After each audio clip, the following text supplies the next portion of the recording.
Hey y'all, I am not having the best week on shoes. I've grabbed a bunch of different ones to try, and it's not always working out.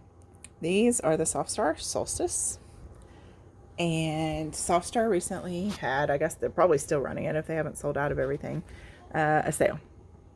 And this is a model I've never tried. I tried a Mary Jane a while ago in a resale that was too big. I've got these. I've got several pairs of ballerines, and I got some more because the prices are really good, and I like color.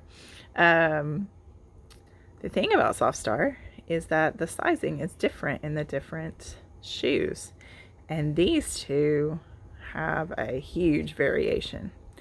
My foot in traditional shoes is a 10.5 wide. That is with the expectation, though, that you don't mind your foot being cramped. Now that I'm not in traditional shoes anymore, I tend to order bigger sizes like 11, 11.5, depending. Softstar uses a universal sizing that's more based on men's sizing than women's. So this is an 11U, which is really more like a 12 women's. So I have some extra space in some areas. And like back here at the heel, it shows a little bit. But anyway, these fit really well. This is where it really pays to do your research in advance. These are actually a 9U, so a 2 size difference, but yet they are the same size. So research, know the different models, especially in a handmade leather shoe like this.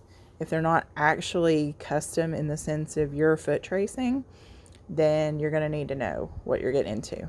So Softstar has great Facebook groups. They have sizing videos on their website. I recommend the brand, but you need to check it out.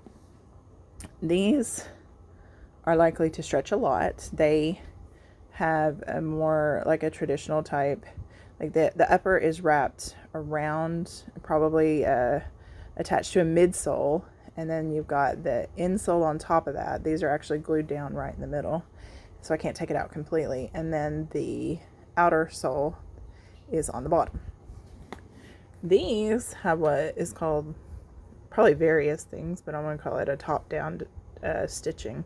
So the upper is actually like attached, like laying down rather than wrapped around. So it's actually stitched down to the sole. And I think this only has 2 layers, whereas this has 3.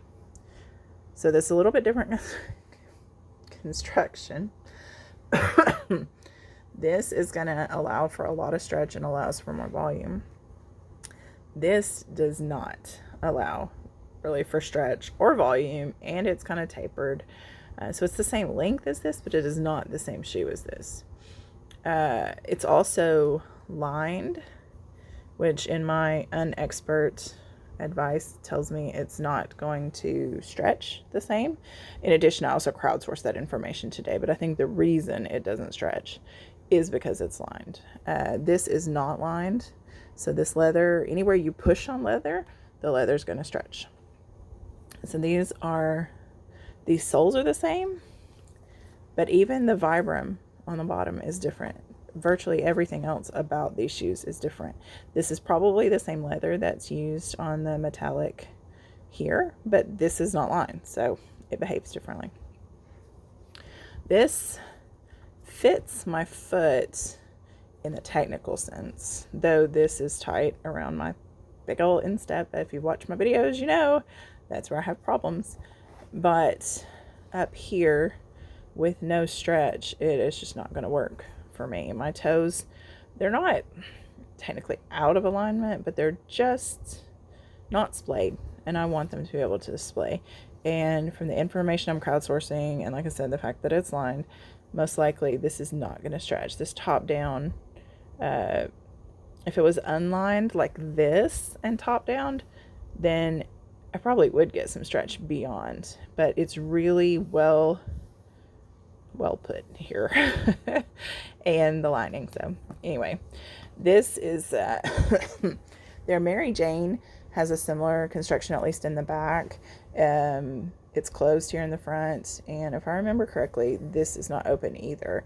But the Mary Jane sizing, even though they look similar, was much more like this. I think from what I tried an 11U in the Mary Jane, and it was too long and maybe a little too wide. So I would almost have like a 10 wide in the Mary Jane, an 11 regular in this, and a 9 regular. This is actually not a regular, I'm sorry. This is a wide, a 9 wide. And it's, let's look at the width too, not just the, yeah, I guess I don't have a measuring tape on me right now. It looks wider, yes, but the taper is just so strong. It looks, it's just funny to me that this is a 9 wide and that's an 11 regular, because this just looks so much bigger. Anyway, this is a quick look. I won't be wearing it. I've already got it listed. I haven't sold it like I did Promenade before I even made the video.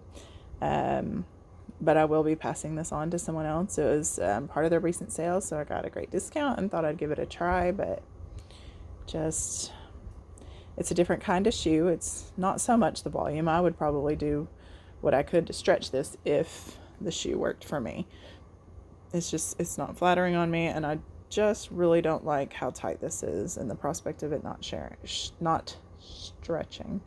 So it works great for a lot of people. Mostly made this video to give you guys an idea about sizing and reinforce the idea that you should do your research, ask questions, check the sizing guides on companies' websites, see if they have any videos, look for reviews, ask them directly and online in the, if you've seen me put a shoe, feel free to ask me a question. That's fine. But there are also groups on, sorry, spring. My middle son has had me outside a lot today. There